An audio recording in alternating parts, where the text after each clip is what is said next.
I'm gonna cover about fondant for this video. So these are all the alphabet cutters that I have. I'm gonna show you all the set that I have and how I roughly use the fondant and how to make it sturdy enough to be able to cut into a fondant font. So let's see one by one. So these are the plunger kinds. If you can see, it is like this. So you just press it. So I'll show you how to do this kind. Okay, I'm pretty sure you've seen this kind of font like anywhere in the bakery shop. It's very famous.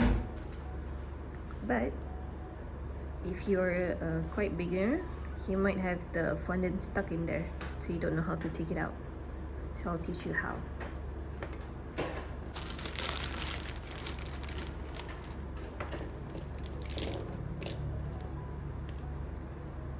This is pretty much similar concept.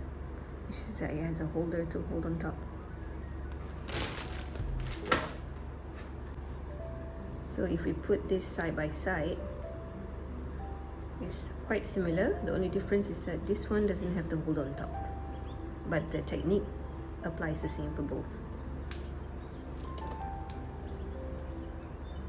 Okay, this is also the same. I think I bought it overseas because usually if I go travel, I'll go to all the bakery shops just to expand my collection. So it's just a very fat cutter.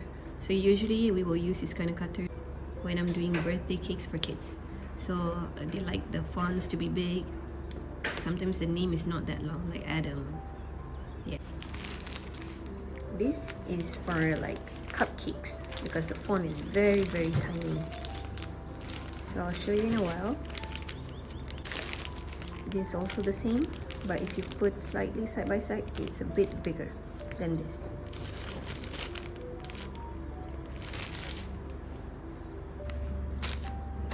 Okay, I've opened these both. Okay, actually it's not really that much of a difference in size.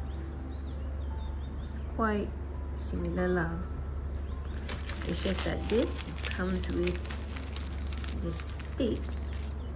How you do is, you're supposed to snap off all of this alphabet when you first buy it. So you can just twist it.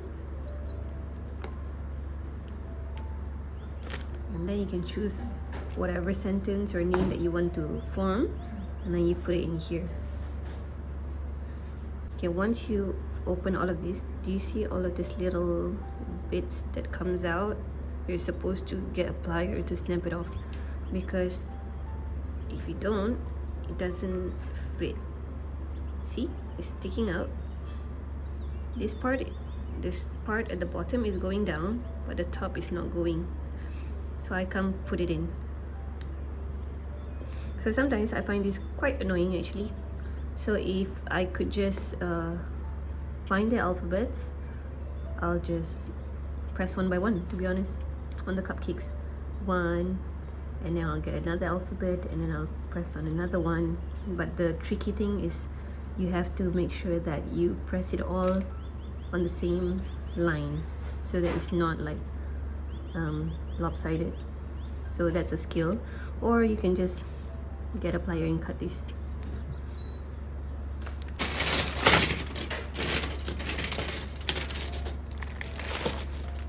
Okay, these are all called tap it cutters. I'll just write it on the screen right now so that you know how it's spelled. Basically, lay out a piece of fondant to the right consistency. Make sure it's not too soft, it's not too hard. And then you're just gonna press this thing down. But the fondant has to be the same thickness as this. If it's any thicker, it will come out this way. Even more difficult for you to take it out. So you have to make sure it's this thin. So usually when I roll out my fondant, I will roll it out thin enough so that you can see all of these numbers on the mat. That is how see-through the fondant should be, which is just nice for this kind of cutter. Because I got a lot of viewers asking like, how do I do like that type of fonts? I'll show you some cakes that I've done using that kind of font. So I've taken out one of each set roughly. I have a lot more, but it's pretty much similar to each set. So that means I have like probably 5 of these, because the alphabet is A until F, and then the next set is G until whatever alphabet that comes. G, H, I, J, K, L. Yeah, that's one set, and then continuation. And usually when you buy a set, they will give capital letters and small letters and numbers. And sometimes if you're lucky, you might get some exclamation mark or the @ symbol. First one, this is the funky kind. So usually I do this for like Disney princess cakes, and these are very clean cut of numbers. So for a company or slightly more mature cakes, this is always used. And these are also numbers, but slightly funkier font, if you notice. And these are cursive. This is used very common. It's nice to use for engagement or birthday or any elegant 21st birthday cakes. I use a lot of this. It's just that sometimes when the customer orders quite a long wording and the customer's name is very long, I will actually charge extra, sometimes 20 extra, because it is a lot of work. It looks very neat in the picture, like for example, solemnization of Raisha and Farhan or something. Can you imagine how many times I have to cut? If you're lucky, if you can do like probably 3 alphabets at once, if in the wording has J and K and L, okay, then you're lucky. You can just like straight away cut 3 and then take out 3 at once, you know. But usually that's not the case, because you won't be that lucky. These are all capital letters. So the common one that I usually use is for happy birthday, it's just H, and then B, and then the person's name, the initials, that's it. The rest are all small letters. So these are the small letters, if you can see. Oh, it's upside down. A, B, C. But if you look from the front, it looks like that. This is very nice. Okay, so for this kind of cutter, if you want to use it often, sometimes I just knock off the flour. I'll wipe it dry so that I can reuse again. Because if you get it wet, I mean, you can wash it completely, but you have to make sure it's fully dry, then only you can use it again. Because if there's some water stuck inside all of this font, when you cut fondant inside, your fondant will turn very slimy and the slime is inside. So it won't look very nice and it's very difficult for you to take it out. So for example, this one, I previously used this cutter. So after a while, the fondant gets hard in here. So I'll show you how to take this off. I use the sewing pins. So usually like there's a bunch with a sponge and it comes with a lot of pins. So my pin is right over there. So this is how you take out like hard fondant. Just, yeah, it comes right off. And I'll show you one more bit. You see this part? Yeah, it's easier to take it off when it's hard. These are borders. So sometimes I will just roll like a really long piece of fondant, like a ribbon, and then just to make it nice, I will cut this side and I'll cut again this side.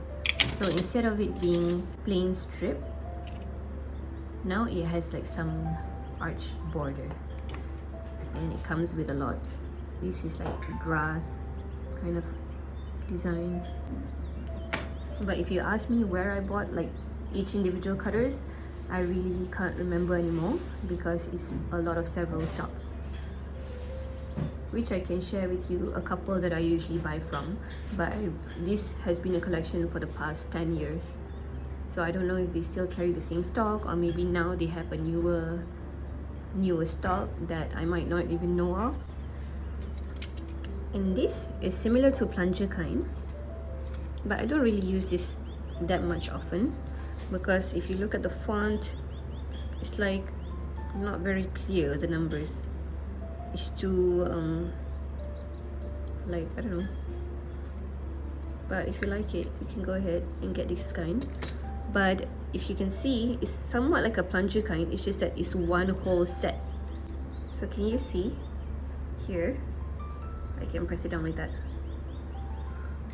So same way, just lay out your fondant, cut it, have the font inside the cutter, and then to take it out, you can just press this plunger.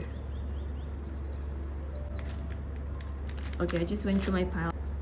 Just now I said this was different size, but actually this is the same size. This is the one that is different. Very tiny. So if you can see the difference. So this is also another kind. So usually when I want to organize all these cutters, I buy a lot of these Ziploc bags in a plastic shop, plastic supplier shop, and they have a lot of sizes. So you can put like this. I separated two. Why? These are the capital letters. These are the small letters. You see, this one is even lucky. There's like money sign. So this one is quite similar to this. So it has a holder. So you can actually use this cutter and this.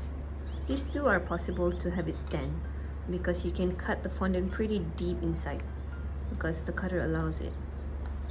Every time a customer requests for a standing alphabet, I will charge even double because it requires a lot more effort to have it stand. And sometimes if you don't do it right, it can either break or it can just not harden at all. And this is quite a modern one. This is called imprint cutters. I mean, that's what I call it anyway. It will come with like a piece of plastic so that all the numbers wouldn't get missing, and then you can peel it off. So you can peel it off, but you have to be very careful.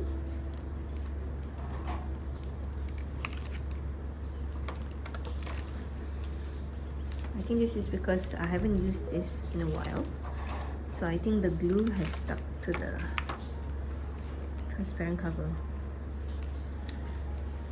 But you have the option to not do this, because let me show you why.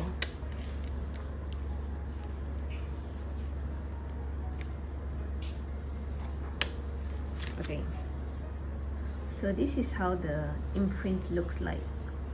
So to compare to a normal cutter,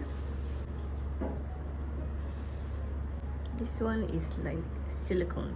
It's very soft. But once you've taken this out, the only thing is that when you compile everything in here,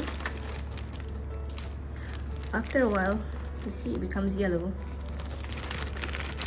And also it's difficult for you to look for the alphabets anymore. So it is best if you can just cut together with the alphabet, for example, D. So just cut it off. Then use it like that with the plastic if you don't want to have the numbers missing.